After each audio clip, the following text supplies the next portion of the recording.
Olá para você que está acompanhando a programação da Rede Alesp, sejam todos muito bem-vindos e bem-vindas. A gente está começando mais uma edição do Cultura e Saber.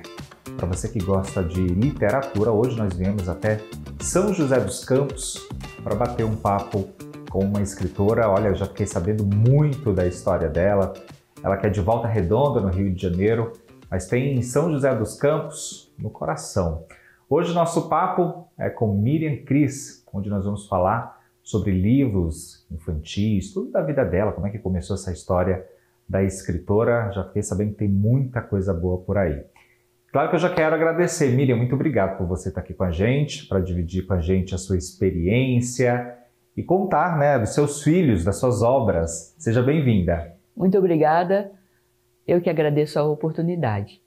Agora, como é que começou a história da Miriam escritora? Como é que começou essa vontade de escrever livros? Primeiro nasceu a Miriam leitora, né? Desde a adolescência eu gosto muito de ler. Era daquelas adolescentes esquisitas, né? Que na hora do intervalo ficava na biblioteca lendo poemas, né? Então já me desenvolvi a partir da leitura do Drummond, Fernando Pessoa. Daí, na juventude, me interessei por Guimarães Rosa, né? E li bastante a obra do Guimarães Rosa. E o que aconteceu foi que a viola caipira, né? Que eu sou a Miriam Cris, também a Miriam violeira, a viola caipira me trouxe uma vontade de pesquisar sobre o meu saber, o saber da minha família, da minha cultura, né, caipira. Porque eu sou nascida em Volta Redonda, mas minha família toda e minha criação toda é em Minas Gerais, né? Então a viola caipira me trouxe essa vontade de pesquisar sobre a cultura que me compõe, né? De onde eu venho. E a partir disso eu fui escrever sobre essa pesquisa de cultura, e a partir dessa escrita um colega, um amigo, né, violeiro, me desafiou a escrever de forma poética sobre essa cultura. Então foi aí que surgiu o meu primeiro livro. Então o primeiro livro foi uma escrita poética de histórias que eu tinha buscado do interior, né, de onde eu fui criada. Aí saiu o meu primeiro livro, que foi o livro Navegação. E a partir daí eu fui me enfronhando mais no universo da escrita, né? Depois do Navegação, eu escrevi o livro Ocre, Fragmentos de Arte, que foi a partir da pesquisa de artesãos e artistas do Vale do Paraíba, que eu percebi que os artesãos, eles faziam literatura, eles faziam poemas sem palavras, porque eles faziam com as mãos. Então era a poesia das mãos. E foi observando essa poesia das mãos que eu escrevi o livro Ocre, Fragmentos de Arte. Depois eu escrevi um livro com outras 4 poetas aqui de São José dos Campos, chamado Amores e Outros Retalhos, porque a gente percebeu muito que muitos homens, inclusive os que falam de forma magnífica, né? O Chico Buarque fala sobre os sentimentos das mulheres de forma extraordinária, mas a gente sentiu necessidade das mulheres falarem elas próprias dos seus sentimentos. Então eu produzi esse livro com 5 mulheres, e estava cada uma num estágio. Tinha uma que tinha perdido o marido, tinha uma outra apaixonada, tinha uma outra já mais velha, tinha outra com dor de cotovelo, tinha outra... Então eram 5 mulheres em estágios diferentes desse amor.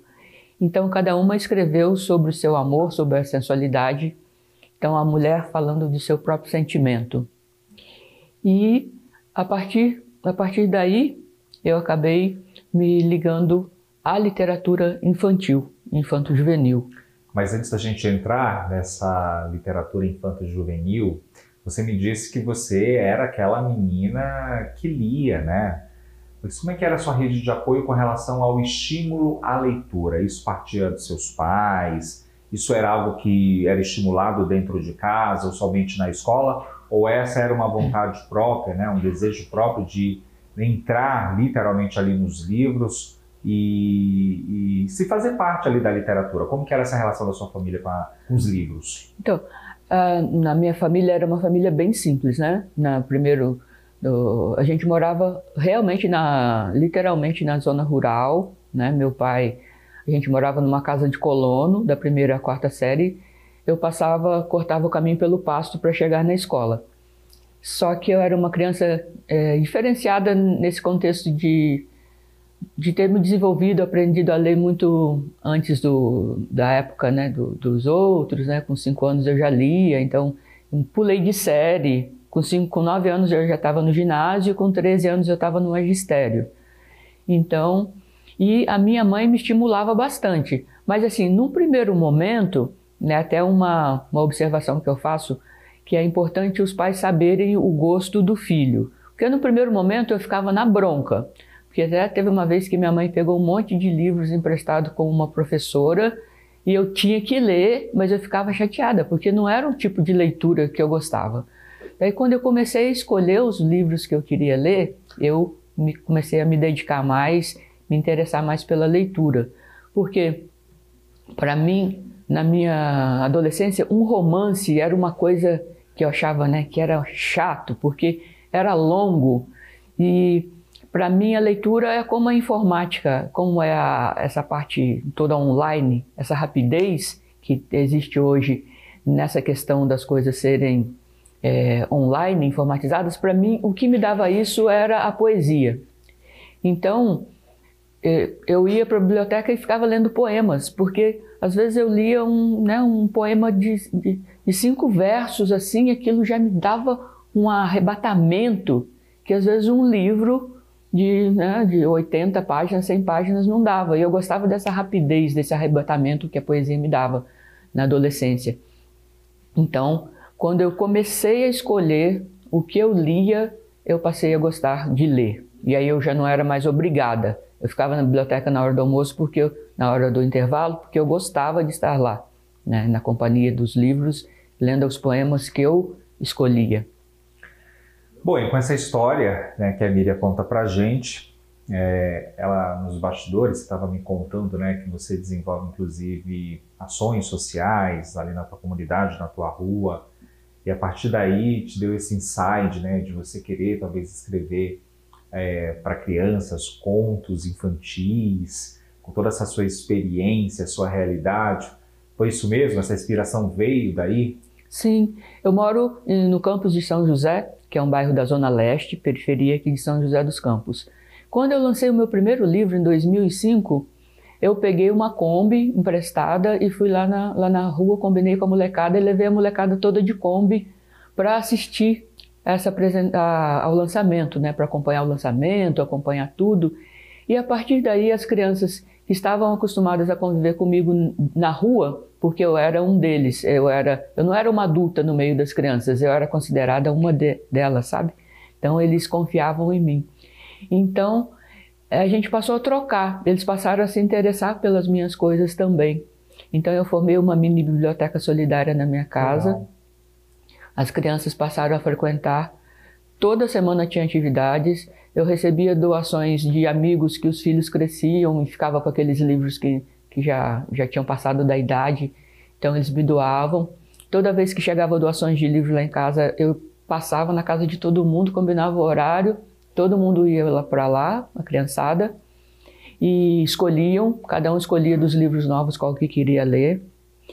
Tinha também lançamentos de livros na garagem lá de casa, vários escritores aqui de São José lançaram livros. Tinham pessoas que iam fazer oficinas, oficina de empapelamento, oficina de aviãozinho, oficina de cantigas, oficina de dança. Eles tinham regularmente aula de violão, que um amigo, André Amor, dava. Toda semana ele ia lá gratuitamente ministrar aulas de violão para essas crianças. E o resultado disso é que essas crianças hoje já estão adultos e já não estão lá na rua da minha casa, porque todos, assim, estão trabalhando, estão estudando. O nosso café com leite, né, que a gente chamava de café com leite, que era o pequenininho da turma Hernandes, no mês passado ele me mandou uma mensagem: Mi, tem uma coisa para te contar. Eu fiquei, foi, Nando? Ai, eu quero te passar na sua casa para te dar um abraço, porque amanhã eu estou indo para Uberlândia, porque eu entrei na Faculdade Federal de Uberlândia. Então, assim, na verdade, são conquistas, né, da comunidade. E eu vejo um brilho nos olhos aí. Sim, é assim, se eu nasci para fazer alguma coisa, eu tenho essa coisa, foi trabalhar com o Jardim de Todos, né, na comunidade, né, que eu tenho realmente orgulho dessas crianças, porque você sabe como que é a periferia, tem todas as possibilidades, e dentro de todas as possibilidades eles escolheram essa de ir para frente, né? Por isso que a gente bate sempre nessa tecla, né? Vocês que estão nessa linha de frente, como educadores, como escritores, autores, da gente falar sempre dessa importância, né, do estímulo à leitura, de incentivar a leitura, os livros, principalmente nessa primeira infância, que é tão importante para o desenvolvimento da criança, né? Uhum. E da comunidade como um todo, né? Porque lá eu era o ponto de apoio, mas toda a rua, todos os pais, todo mundo se juntava para propiciar que as crianças participassem. Então as atividades, não era uma atividade feita por mim e convidando a eles, era uma atividade mesmo feita pela comunidade. Penso que foi isso que fez com que frutificasse mesmo, né? E aí, né, com toda essa história, surgiu o Tuco, o Catador de Palavras, que é o livro que nós vamos falar com mais ênfase, né? Tá aqui. Queria que você falasse um pouquinho para a gente como é que surgiu esse livro, né? Já sei que partiu de toda essa história que você contou, mas como é que foi escrever ele? Então, o Tuco foi uma novidade para mim também, porque eu estava mais habituada à literatura adulta, né, escrever contos e poemas. Eis que surgiu, assim, caiu no meu colo um curso sobre literatura infantil em Guararema, sobre a história da literatura, dos contos e como desde quando os irmãos Grimm começaram a pesquisar os contos de fada.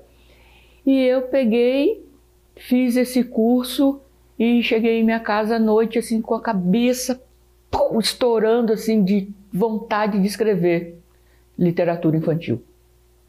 E como eu tinha estudado o dia todo sobre contos de fada, sobre heróis, sobre os formatos da literatura, formato de ilustração, de texto, eu cheguei em casa e falei, vou escrever um conto de fadas.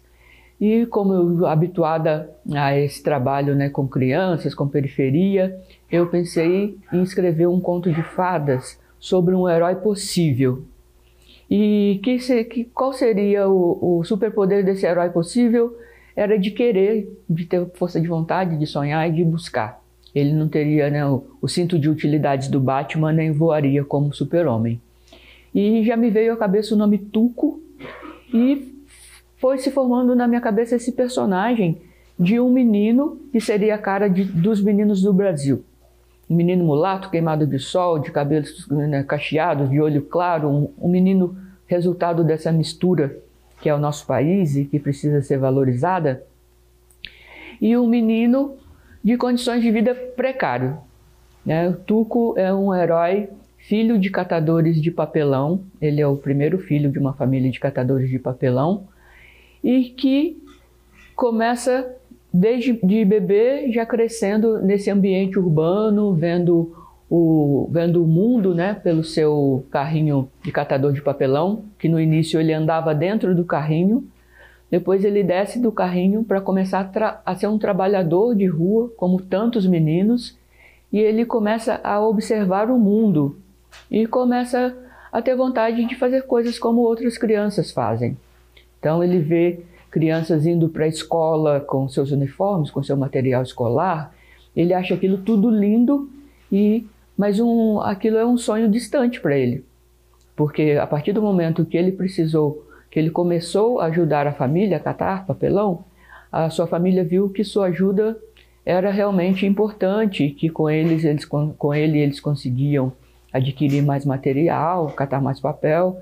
Então o menino foi ficando ali naquela vida de catador. Bom, para você que está acompanhando o Cultura e Saber, lógico que o nosso bate-papo vai continuar no próximo bloco, né? A gente está falando sobre o Tuco, o Catador de Palavras, de Miriam Cris, ilustrações de Gabi Andrade, né? Já mostra aqui a capa do livro para você também.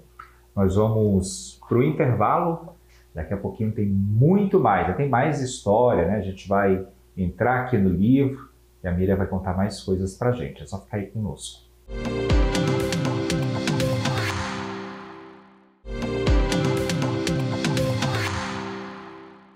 Cultura e Saber está de volta, muito obrigado pela sua audiência e também pelo seu carinho, principalmente a você que está acompanhando a gente em multiplataformas ou pela TV aberta. Quero agradecer, inclusive, a Dudas Livrarias e Livrices, né, que abriu espaço para a gente gravar o nosso programa aqui em São José dos Campos.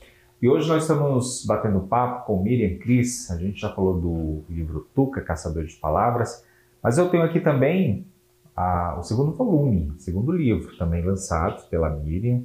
Queria que você falasse um pouquinho também desse livro aqui, Miriam. Como é que foi, depois do Caçador de Palavras, chegar até ele? Aí o gosto pela literatura infantil já veio. Já veio. Sim. E o Tuco, Catador de Palavras, ele é o livro que até hoje dá mais resultado, sabe? Porque o tema é um tema social, então muitas crianças se veem no Tuco. Quando eu trabalho esse livro na periferia, muitas vezes as crianças veem a sua história refletida na história do Tuco. E nesse livro, no primeiro livro, Tuco, o Catador de Palavras, o sonho do menino, eles têm o sonho de ir para a escola. Uhum. E a história vai se desenvolver de forma que esse menino Tuco, ele vai conseguir aprender a ler e escrever, mas com os recursos que ele encontra na rua.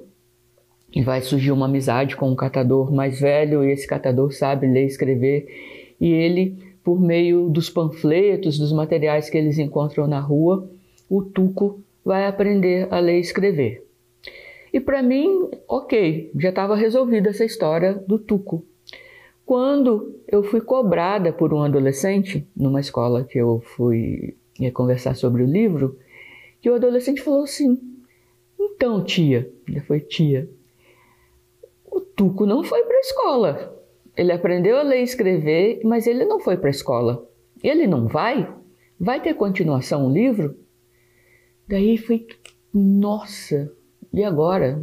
O Tuco realmente não foi para a escola. Ele aprendeu a ler e escrever, que era o meu sonho, mas o sonho dele era, além de ler e escrever, poder frequentar uma escola. Então, eu trabalhei por 2 anos pensando no texto do Tuco e a Escola do Moinho. Que é esse daqui, ó. Depois que ele aprendeu a ler, o Tuco veio e foi para a escola. Ele foi para a escola. E como que eu poderia conceber uma escola dentro das condições do Tuco, de catador de papelão, da família não poder deixá-lo ir para a escola? Como que eu ia conceber uma escola que ele pudesse participar?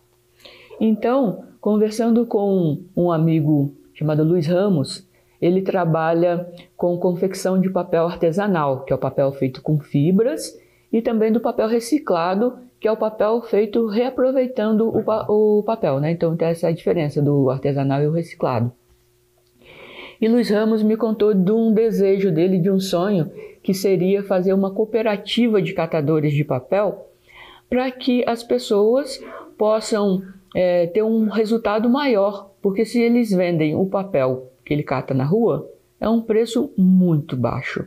Agora, se eles transformam esse papel em papel reciclado, multiplica-se por muitas vezes esse valor, então gera uma renda muito maior para essa família. Então, o Tuco e a Escola do Moinho, eles vão passar por uma adaptação, eles vão conhecer uma pessoa que trabalha com papel artesanal. Essa pessoa vai convidar os catadores para aprenderem a fazer esse papel artesanal. Então, dessa relação de trabalho e de amizade, vai surgir a cooperativa, né? E surge também uma nova personagem nessa história, que é uma professora que trabalha com educação solidária. Então, essa professora vai formar na cooperativa uma escola para as crianças.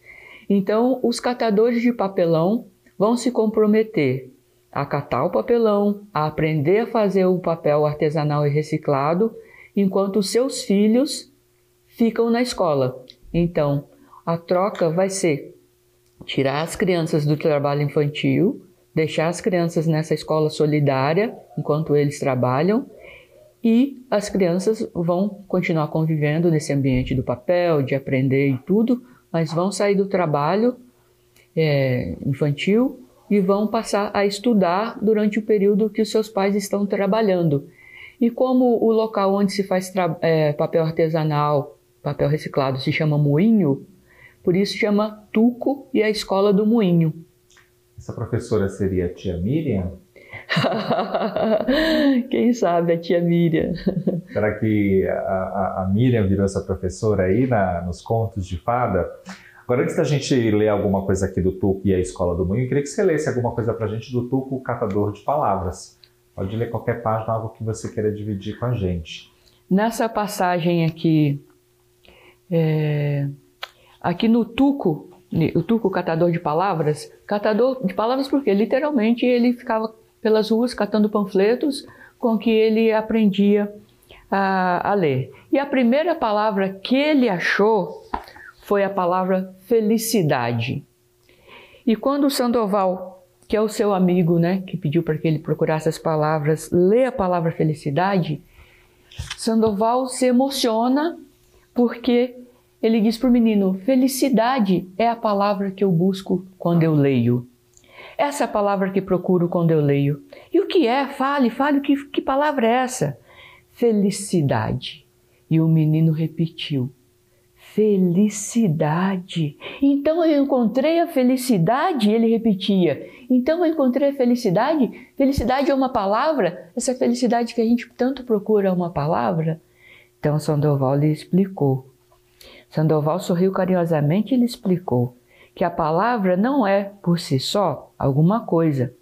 Ela é sempre uma representação escrita de coisas que existem no mundo, fora ou dentro de nós. Assim, felicidade, por exemplo, é uma palavra que depende da gente, pois só existe quando sentimos. Não nasce da terra como as flores, não compramos embrulhadinha como as balas, nem é produzida em fábricas. Felicidade é o nome de um sentimento. E foi assim, com a palavra felicidade, catada na rua, que o Tuco, o catador de palavras, aprendeu a ler, a partir da palavra felicidade. E aí, então, depois já que ele aprendeu a ler, veio o Tuco e a Escola do Moinho. E aí a Miriam já estava literalmente dentro da literatura infantil, né? O que a gente já pode esperar da Miriam como escritora infantil?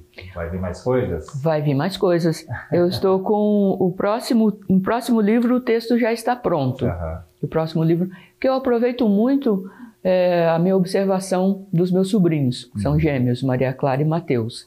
E então essas passagens, né, o que vai acontecendo em casa.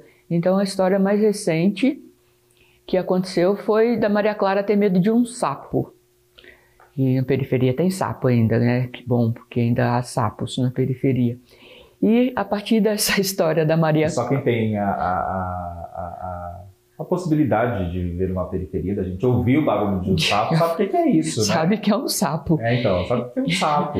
Então, a partir desse acontecimento da Maria Clara ter medo do sapo, aí surgiu Jorge o Sapo. Olha, já é um spoiler que vai vir. Um spoiler. Então, eu posso dizer o nome do livro, que é Jorge o Sapo. Depois o Jorge passou a frequentar nossa casa, virou morador lá da casa. Então, a partir daí surgiu a história do Jorge o Sapo. Legal você contando isso, né? Porque daí a gente acaba realmente ali vendo o viés do que é essa escrita, né? Como que é a Miriam escritora, que traz essa realidade do menino pobre, que quer ter acesso ali à leitura, que quer ter acesso à escola, esse super-herói, que não é tão super-herói de conto de fadas, né? Que é o menino brasileiro, como você diz. E agora o Jorge o Sapo que anda na sua casa, na casa dos sobrinhos aqui. Ou seja, trazendo a realidade mesmo, né, Miriam? Sim. Teve o primeiro livro que eu escrevi a partir da realidade dos meus sobrinhos foi O Ratinho ou o Ratão, que é esse aqui, que o Mateus estava com 3 anos E como a gente mora no nível da rua, assim, entrou um camundongo lá na cozinha de casa e eu fiz um escândalo. E o menino com 3 anos sumiu da cozinha, subiu pro quarto da avó, subiu em cima da cama, falou: vó, fecha a porta, que na cozinha tem um rato. Daí eu falei, e aí a minha mãe desceu para ver o que ia acontecendo. Eu falei, não, mãe, acaba aparecendo um camundonguinho. Daí ele, não, tia, era um rato grande, né, com a língua enrolada ainda, era um rato grande. Daí eu fui, né, refletir sobre o quanto o medo dos adultos reflete na criança.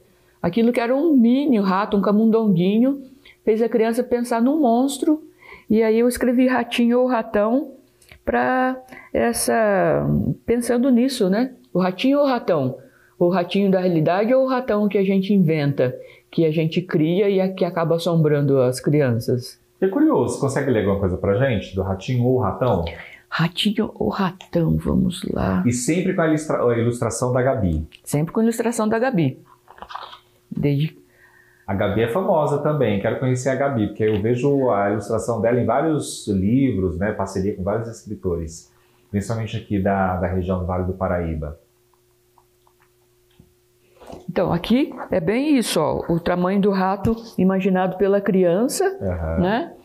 Cadu, que não viu coisa alguma, correu dizendo, é um rato bem grande. Dona Dita, que assistia ao jornal em seu quarto, ouviu o barulho e logo pensou, meu neto está sendo atacado por um ratão do banhado. Que o rato aqui no banhado, né, que é uma região aqui, característica aqui da nossa cidade, tem uns ratos enormes. Que eles são como se fossem capivaras, mini capivaras, são ratão do banhado. Eles são uns ratões mesmo. Então, assim, a loucura se estabeleceu na casa. Um camundongo virou um gigante e a avó Dita já pensou que era o ratão do banhado, a vizinha já correu levando o gato. Então, como esse medo, como essa coisa, né, a imaginação do perigo já causa um dano. Esses nomes Geralda, Dita, são fictícios ou elas existem? Não, são fictícios. São. Todos são fictícios, até porque para as crianças não ficarem constrangidas, né, por algum motivo. Então, são com base na história deles, mas são fictícios. Você já deu spoiler do Jorge o Sapo? Já dei. Né? E como que a Miriam quer se ver daqui a 5 anos? Como escritora? Olha, eu gostaria muito que esses livros eles fossem, que eles andassem mais, né? Que eles fossem mais conhecidos em mais escolas, porque eu creio que esses temas são abrangentes e têm sua importância para a educação das crianças. Então, a Miriam, daqui a 5 anos, eu gostaria de estar mais presente nas escolas. E eu me coloco à disposição, sabe? As escolas que me convidam, independente de ter cachê ou de não ter cachê, eu me coloco à disposição para ir, para falar dos livros, porque eu creio que essa é a importância da leitura e essa é a importância de quem escreve estar próximo das pessoas que leem, das crianças, né? Porque eu vejo quando eu vou visitar uma escola, as crianças olham assim, nossa, é a escritora, porque como as escritoras são distantes, né?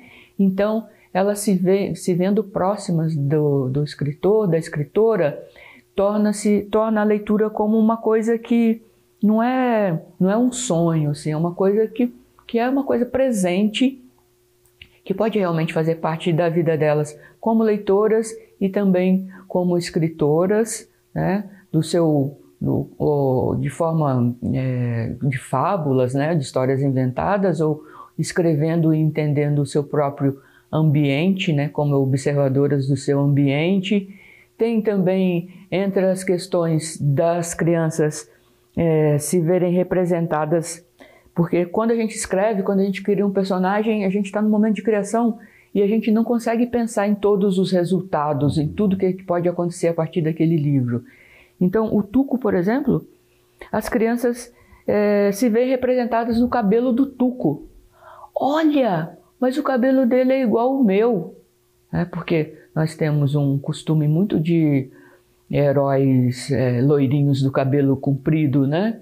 E quando a criança se vê representada visualmente também naquele herói, isso faz com que ela se valorize e que ela veja que a sua história é possível e que ele é possível. né? Igual os meninos lá e meninas da minha rua, a maioria são crianças negras, né? E elas se viram possíveis e elas estão hoje nas universidades. Que legal. Bom, eu queria te agradecer, te desejar muito sucesso. Se tiver algum arroba, algum contato, fique à vontade para você divulgar. Tá, o nosso Instagram, né, meu e do Tuco é Tuco Livro. O Instagram da Miriam Cris é Miriam Violeira. Né, convido a vocês a acompanharem e também, se vocês estiverem interessados nos meus livros, eu tenho também uma oficina literária sobre o Tuco, em que eu trabalho as questões do primeiro livro, que as crianças viram também catadores de palavras. Se vocês precisarem de um tambor, uma alfaia, uma caixa de folia de reis, vocês podem me encomendar também, que no porão da minha casa é uma oficina de instrumentos musicais, onde eu faço tambores, faço também violas caipiras. Legal. Então eu sou uma... A Miriam só é cultura. Eu sou uma luthier, né? Uma mulher luthier, uma mulher escritora, e estou aí à disposição. Miriam, muito obrigado mais uma vez e muito sucesso. Muito obrigada e eu agradeço a você e a toda a equipe. Bom, e assim a gente vai encerrando mais um Cultura e Saber. Muito obrigado pela sua audiência e também pelo seu carinho. Continue ligados aqui na programação da Rede Alesp. Até mais.